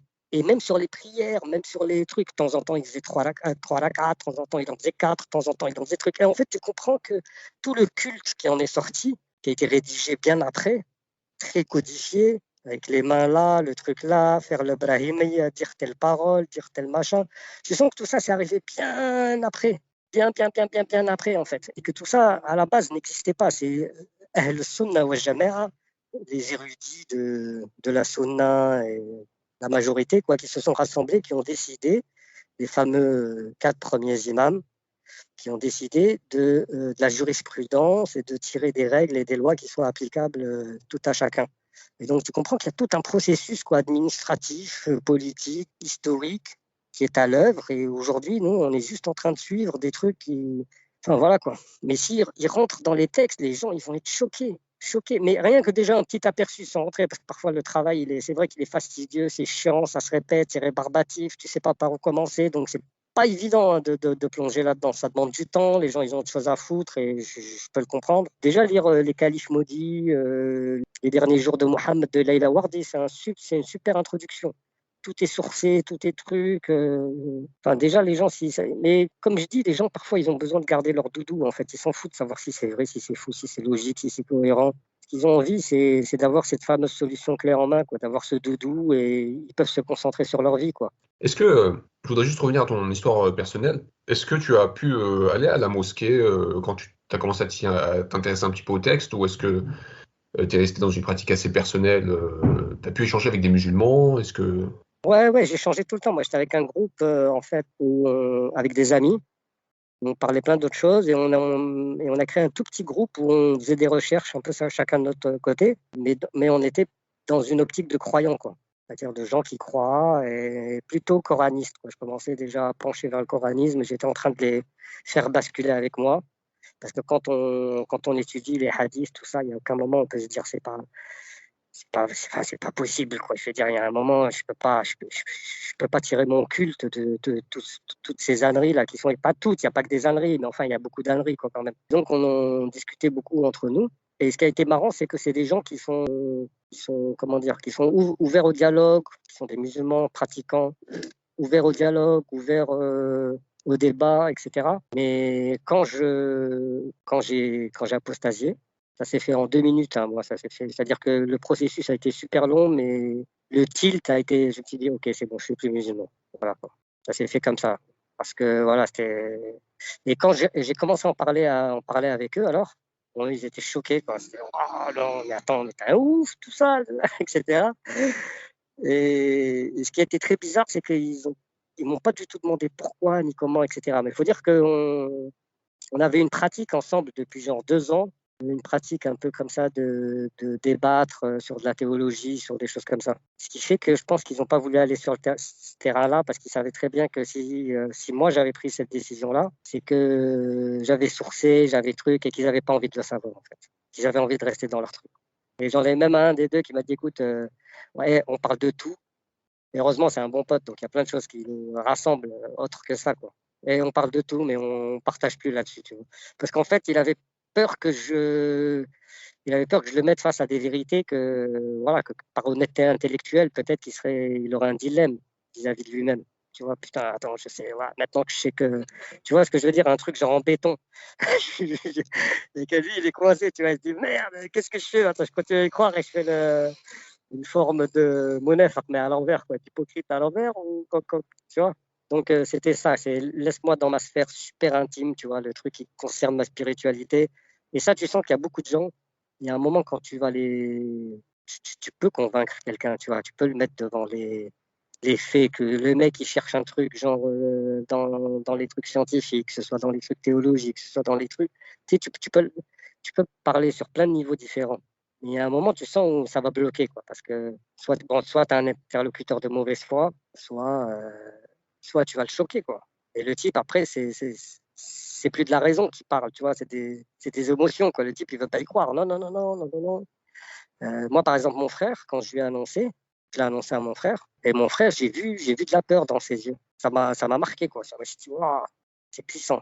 J'ai vu de l'angoisse dans ses yeux. J'ai dit, putain, le fait que moi, je lui dise que j'en étais sorti, il était super angoissé. Il me dit, arrête, arrête, arrête, ne dis pas ça. Dis pas ça, dis pas ça, dis pas ça. Mais presque, il allait presque faire la croix, quoi. Va des rétro satana, quoi. C'était presque une réaction, comment dire, tu vois, super, comment dire, c'était pas calculé, c'était pas truc, il a été très naturel et tu vois, il a eu un comportement gestuel comme ça en retrait avec les bras en croix, style, m'en parle pas, non, non, non, ne me dis pas que toi tu penses ça, quoi, je veux pas le savoir. Et j'ai dit, waouh, ça touche quand même et c'est là que j'ai compris. J'ai compris que, parce que moi, au début, quand j'en étais sorti, j'étais dans la colère. J'étais très en colère. Au début, j'étais très déprimé. Après, j'étais très en colère contre moi-même. Je me suis dit, putain, mais comment j'ai pas vu ça? C'est aberrant quand même. Mais comment j'ai pu croire? Tu vois, pendant des années, c'est juste de la folie, quoi. J'étais con, enfin, tu vois, tu te poses des questions avec toi-même. Et après, j'ai accepté. Après, j'ai compris, quoi. J'ai compris tout ce que je t'ai expliqué là. Ça a mis du temps. T'as vu, hein, c'est confort. C'est très confort, la vérité islamique. Quand t'es dedans, t'as pas envie d'en sortir, hein. Après tout, t'as des réponses. Non, Ouais. mais c'est clair que ça fait peur quand même, hein. Ce qui fait encore plus peur que le dogme islamique, tu sais ce que c'est? En tout cas, depuis que j'ai commencé ces podcasts, c'est un truc qui me vient souvent à l'esprit, c'est la réaction des gens quand on en vient à dire que, à critiquer l'islam déjà, mais quand on en vient à prouver, entre guillemets, que bah, c'est faux. Là, la réaction des gens, c'est le repli. Voilà, c'est non, mais en fait, je cherche pas. Moi, je vais boucher mes oreilles. Je préfère la vérité islamique. Bon, voilà, tout est prêt. C'est comme si, voilà, on t'avait appris depuis la petite enfance que un et un font 3. Mais voilà, tu découvres la vérité mathématique que un et un font 2 à 50 ans. Ouais, mais en fait, tu veux toujours pas l'accepter. Ça, c'est un truc qui me dépasse. C'est vraiment. Ouais, mais je le comprends en même temps parce que bon, ce qui est la grosse différence avec les mathématiques, c'est que la mathématique, c'est une science dure. C'est pas un jugement de valeur. On se met tous, là, je suis dans une pièce, elle fait 5 mètres par 10. N'importe qui, un bouddhiste, n'importe qui peut venir mesurer, on va se mettre d'accord. Mais le truc, non. Le fait d'être croyant, c'est quelque chose qui est de l'ordre du spirituel, tu vois, c'est impalpable. Donc, c'est très compliqué c'est même pas convaincre en fait. C'est même pas convaincre. Et en plus, de quel islam tu parles? Toi, tu vas lui parler peut-être de l'islam des trucs. Tu vas lui dire, ben regarde dans les textes, machin. Il va dire, ouais, mais ça, bon. Lui, peut-être, il va se rassurer. Il va se dire, ouais, mais non, mais ça, c'est les tabi'in, les suiveurs, les érudits, les machins, tout ça. Bon, ils ont merdé. Mais l'islam originel, celui du prophète, lui, c'était le bon. Oui, mais c'est lequel? Celui que lui a pratiqué. Parce que celui qui l'a pratiqué, il n'était pas joli, joli. Ouais, mais non, celui-là aussi, c'était un homme de son temps. Et lui, le Coran le dit à plusieurs reprises, tu n'es qu'un messager, tu n'es le père d'aucun d'entre eux, etc., etc. Donc, tu n'as pas valeur d'exemple, même si effectivement il y a ce verset-là qui fait chier où il le dit, et donc voilà, quoi, c'est la porte d'entrée à toutes les conneries. Mais le Coran le remet à sa place plusieurs fois, quoi. Donc, est-ce que c'est celui-là l'islam original? Est-ce que finalement, c'est pas l'idée que, écoute, dis-leur juste que j'existe, qu'ils n'oublient pas que j'existe? Parce que finalement, le message, c'est quoi, quoi? Le message, il est celui-là. Moi, je pense que Mohamed n'est pas venu pour faire une nouvelle religion, de la même manière que Jésus n'est pas venu pour créer le christianisme. Je pense que Mohamed, quand on lit le Coran, quand on lit sa vie, quand on lit plein de choses, j'ai une sorte de familiarité avec ce personnage-là, tellement j'ai étudié les textes que je m'en fais une vérité historique, quoi, mais qui est la mienne, bien entendu, hein, ça n'empêche que moi. Et cet homme-là, il est super intéressant, quoi. Je veux dire, il a balancé une idée il y a 14 siècles. Et cette idée, aujourd'hui, on est 1 milliard, enfin, ils sont 1,5 milliard musulmans à la suivre. Enfin, c'est complètement fou, quoi. Donc, c'est lequel l'islam des origines? Est-ce que c'est juste le message qui a été transmis, dis-leur que j'existe, machin, et qu'il y a une vie après la mort? Donc, why not, quoi? Pourquoi pas? C'est un beau message. Quand on lit le Coran médinois, c'est nickel, c'est propre, c'est truc. Il y a plein de poésie, t'as de belles sourates. Après tout, c'est une idéologie comme une autre, quoi, comme le shintoïsme, comme le bouddhisme, etc. Le christianisme, tu vois. S'il y en a qui sont contents Mais je te dis, le côté qui fait peur, c'est effectivement le côté que tu relèves, toi. C'est ce côté-là. Et ce côté, je pense que moi, il y en a qui disent il est indissociable de l'islam. On ne peut pas le séparer. Et justement, l'intellectuel dont je parlais tout à l'heure, Mohamed Mahmoud Taha, qui a sorti un livre qui est disponible à la FNAC, etc., il y a des années avant de mourir, bien sûr. Et lui avait prôné cette solution. Et à l'époque, il a été vu comme un farfelu, tu vois. D'ailleurs, on l'a même tué pour ça. Et sur l'échafaud, le jour de sa mort, les juges de l'État islamique du Soudan lui ont- c'est un peu notre Galilée, quoi, tu vois. Ils lui ont proposé de se dédire, de dire que cette solution n'était pas la bonne, etc., et qu'il aurait la vie sauve. Il a refusé, tu vois, c'est un geste un peu socratique, quoi, tu vois, le mec qui avale la ciguë, etc. Il a refusé. Et c'est le martyr, quoi. C'est le premier martyr de la liberté de penser, quoi. Il a dit, voilà, il faut qu'il y ait un Coran, mais quoi? Le Coran, il est beau, il est sublime, il est universel, parle à tout le monde, c'est une philosophie de vie ou de pensée, c'est chouette. Et voilà, quoi. Les gens, ils préfèrent se perdre Ouais, ça c'est une solution. Sinon, effectivement, c'est une hydre, en fait, tu vois, à plusieurs têtes. Et si tu as la bonne tête, tu as de la chance. Tu vois, ton épicier du coin, Mahmoud, là, il est super sympa, il est rigolo, tout ça. En plus, ils ont de l'alcool. C'est génial. Mais bon, si tu tombes sur les mecs du Bataclan, sur les mecs qui sont dans des caves de prières salafistes, machin, qui embobinent, tu vois, là, c'est plus chaud, quoi. Après, avec le mal-être de chacun, etc., comment après ça s'interprète tout ce bordel, c'est ça qui fait peur. Parce qu'effectivement, la croyance, ce qui différencie l'islam des autres, c'est que les autres, ils se sont dit, tu vois, un chrétien aujourd'hui ou un bouddhiste, il est un peu détaché quand même du côté spirituel. Mais alors, ceux qui sont dans l'islam pur et dur, waouh, tu peux vivre halal, manger halal, dormir halal, penser halal, tout faire halal. Tu ne penses plus que comme ça, quoi. Tu es dans une prison mentale. Comme en plus, derrière, on t'offre les houris. Moi, souvent, il m'arrive de parler avec des gens hyper croyants, tout ça, que j'ai envie de faire chier, tout ça, je rentre plus dans les débats techniques, dans les trucs, dans les preuves. Regarde, page 54, nanana, compare. Je rentre plus du tout dans ce truc-là. Moi, je fais la maïeutique, tu sais, c'était la technique de Socrate quand il arrivait, et puis il faisait que poser des questions, en fait. Il faisait le teubé, il faisait que poser des questions. Et en fait, il apportait jamais de constat. Et donc, tu poses des questions, mais c'est comment le paradis? Tu fais semblant de connaître, tu vois. Et c'est comme, et le mec, il te décrit, tu vois. Mais c'est vrai il y a des filles, il y a des jeunes garçons qui passent avec des coupes de vin, tout ça, tu vois. Il y a des gens, ils sont gênés, tu vois. Alors, attends, il n'y a pas de quoi, c'est dans ta religion, c'est le béaba, ne sois pas gêné, tu vois. Et avec les filles, comment ça se passe? Et avec tu vois, avec un débat, tu vois, très terre à terre, très un peu comme un enfant de 8 ans le ferait, tu vois. Et là, le type, justement, il te renvoie à tes lectures, il te dit, non, mais attends, mais va lire, va te renseigner. Non, mais dis-le moi, ça m'intéresse, j'ai envie de savoir. On m'a parlé de tout ça, mais t'as vu, je suis un peu. Et les gens, parfois, tu vois, quand ils racontent, tu sens dans leurs yeux qu'ils réalisent le simplisme du truc, quoi. Je veux dire, tu fais un truc avec t'es assis dans des canapés. Là, je vais te dire un truc, moi, pendant des années, je lisais dans le Coran les canapés, les lits surélevés, les canapés assis face à face avec ta femme en train de manger des fruits, blablabla, tout ça. Et depuis petit, je me disais, mais pourquoi il parle toujours de canapé et de lit surélevé? Tu vois, tu t'es jamais posé cette question? Le canapé de lit surélevé, non? Si, dans le Coran, tu as plein de versets où ils te disent vous serez allongés sur des canapés avec vos épouses face à vous, assises, etc. Ou vous serez installés sur des lits surélevés avec des jeunes qui passent, etc. Tu as plein de. Enfin, bref, c'est facile, fais un recensement sur Internet de toutes les sourates qui parlent de paradis. Et tu vas voir qu'il y a une description très précise, tu vois, de ce qu'est le paradis. C'est-à-dire que tu arrives à t'en faire une image visuel très facilement. Parce que c'est contrairement à beaucoup d'autres livres qui te parlent de la vie après la mort, le Coran, il est super prolifique, quoi. Il y a beaucoup de détails, tu vois. Et donc voilà, quoi, tu te rends compte que c'est complètement aberrant, quoi. Je veux dire, on vit sur Terre pour finir dans un lunapar, on passe notre journée à manger, boire, baiser, voilà, tu vois. Et en plus, ce qui me choque encore plus, c'est les femmes, c'est-à-dire les femmes qui rentrent dans cette religion, surtout les jeunes filles aujourd'hui. Je ne parle pas des mamans, des trucs qui sont là-dedans, bon, ben voilà, c'est la tradition, etc. Elles n'ont pas lu, elles n'ont pas le temps, elles ont d'autres chats à fouetter, mais les jeunes aujourd'hui, parfois je fais surtout les femmes, parce que c'est une religion hyper masculine, c'est une religion faite par un homme, pour les hommes, etc. Quand tu vois les délices que l'homme aura au paradis et quand tu vois la femme, elle n'a rien, quoi. C'est hyper marrant, quoi. Je veux dire, il y a un déséquilibre, elle a rien, elle a pas de bonhomme, elle a pas de, elle a, c'est juste son mari. Donc si c'était un crétin sur Terre, ben, elle va devoir se le taper pour l'éternité, tu vois. Enfin, je veux dire, c'est vraiment une punition totale. Il n'y a rien, quoi.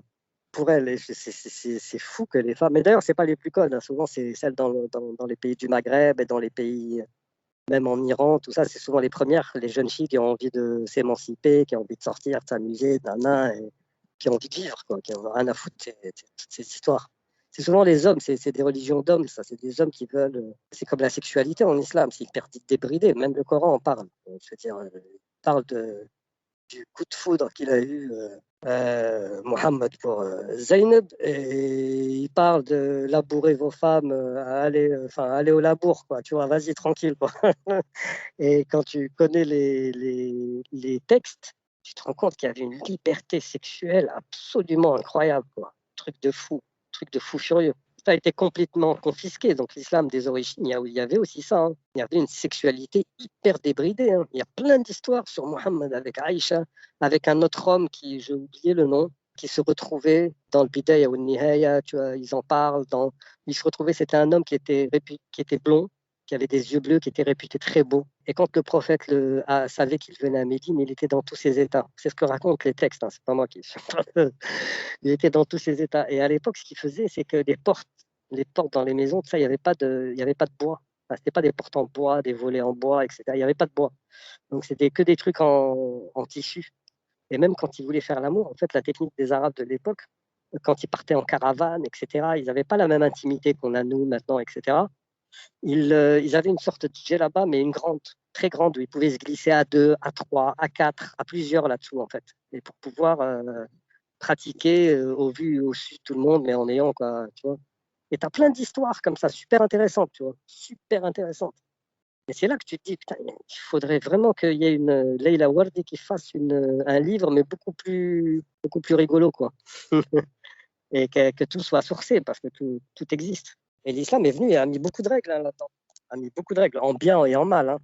Pas toutes, en bien et en mal, mais il a mis beaucoup de règles. Comme l'histoire des captives, qu'on peut finalement coucher avec elles. Alors qu'avant, les captives mariées, en fait, les Arabes avaient une tradition, c'est que les captives mariées, lorsqu'ils faisaient leur razzia, les captifs qui étaient mariés, mariés à un homme qui était reconnu, quoi, il la touchait pas. Et le prophète, en fait, il a libéré cette histoire-là, mais il y a une raison. C'est-à-dire que dans le Coran, on voit qu'il y a un verset qui dit que toutes les femmes captives, ils peuvent en faire leurs esclaves sexuels, quoi. C'est autorisé, c'est halal, il n'y a pas de souci. Mais en même temps, le Coran réprime le zina. Donc on peut se dire, c'est bizarre quand même. C'est quoi cette histoire? Pourquoi le prophète réprime d'un côté le zina et d'un autre côté rend licite le viol des captifs de guerre? En fait, c'était politique cette raison. C'était tout simplement pour que les nouveaux musulmans qui étaient dans la petite communauté ne se mettent pas à faire des dingueries, des viols et tout ça sur les femmes de la communauté, sur les femmes qui habitaient Médine. Et donc, pour les obliger à sortir en razzia, parce qu'à l'époque, on ne pouvait pas obliger les gens, c'était pas une armée de métier. Il n'y avait pas des généraux, des machins, des trucs, des soldats qui attendaient. C'était monsieur tout le monde qui prenait son cheval, son épée, un bouclier s'il avait un bouclier. Et la seule chose qui le faisait sortir, c'était l'appât de butin. Sinon, il ne sortait pas. Et donc, tu avais un crieur, quand le prophète il devait sortir, par exemple, pour faire une razzia, tu avais un crieur qui sortait dans la ville et qui disait, par exemple, tu vois, venez, venez, on va à une razzia, on aura comment il disait, Banat al-Asfar, les femmes jaunes, enfin, sous-entendu aux cheveux jaunes, vers la Syrie, vers le truc, ils allaient faire des razzias, et c'est ça qui faisait que les gens se disaient, bon, bah, je vais y aller, tiens, allez, je prends mon cheval, mon épée, et puis y a du pognon à faire. Je sais plus pourquoi je parlais de tout ça. Tu m'arrêtes pas, tu me laisses aller. Non, non, mais bah oui, après, si t'as de l'inspi, qu'est-ce que tu veux que je te dise? J'ai pas envie de te couper. T'as raison, t'as raison. On aura fait un peu le tour. Une petite dernière question, un petit message aux musulmans. Les musulmans, c'est compliqué. Une grande partie d'eux sont de ma famille. S'ils sont heureux là-dedans, s'ils sont bien, voilà quoi. J'ai pas réellement de grief contre eux, contre leur religion. Franchement, je suis pour la liberté de croire ou de ne pas croire. Et voilà quoi. En général, je pense que là, moi, je suis plutôt optimiste. Moi, quand je vois la jeunesse, je vois tout ça, je me dis, ouais, enfin, je pense qu'ils ont les mêmes problématiques que tout le monde. Et je pense que ça va s'essouffler, tout ça, tout ce phénomène, parce qu'au final, il n'a rien à vendre. Ça, c'est comme la Chine aujourd'hui. Tu vois, la Chine, première puissance économique mondiale ou deuxième, bref. Mais genre, grosse puissance, truc de ouf. Et pourtant, la Chine, ça fait rêver pour personne. Enfin, très peu de gens. Moi, j'ai pas envie d'aller vivre en Chine. La culture chinoise, ça me branche pas des masses, mis à part cuisiner chinois de temps en temps. Mais tu vois, ça me fait pas rêver. L'Amérique, ça me fait rêver. Pourquoi? Parce que Hollywood, blabla, etc., les marques, ce que tu veux. Ben, c'est pareil pour l'islam. Je pense que l'islam, le côté islam fanatique, tu vois, pratique à mort, tu vois, Dieu va nous ouvrir les portes du paradis, tout ça. Au final, ça sonne creux, quoi, derrière. Les gens, c'est plus parce qu'ils ont D'ailleurs, tu remarques, c'est souvent, sans vouloir insulter personne, mais c'est souvent des gens qui n'ont pas fait de grandes études. C'est souvent des gens, d'ailleurs, toute la génération de nos parents, nos grands-parents au Maghreb, tous ceux qui sont venus en France en écrasante majorité, ce sont des gens qui n'avaient pas d'instruction, très peu de culture, très peu de... Donc, c'est plus le poids de l'ignorance qui fait qu'on devient un mauvais musulman, parce qu'il y a des musulmans qui sont instruits, qui vivent le monde, qui voyagent, et eux, il n'y a pas de problème, quoi. Je veux dire, ils ont un islam à leur sauce, mais celui qui nous fait peur, c'est l'islam des ignorants. Comme tu dis, c'est bien ce qu'on fait là, avec nos témoignages. Peut-être que ça va instruire deux, trois personnes, et que voilà, quoi.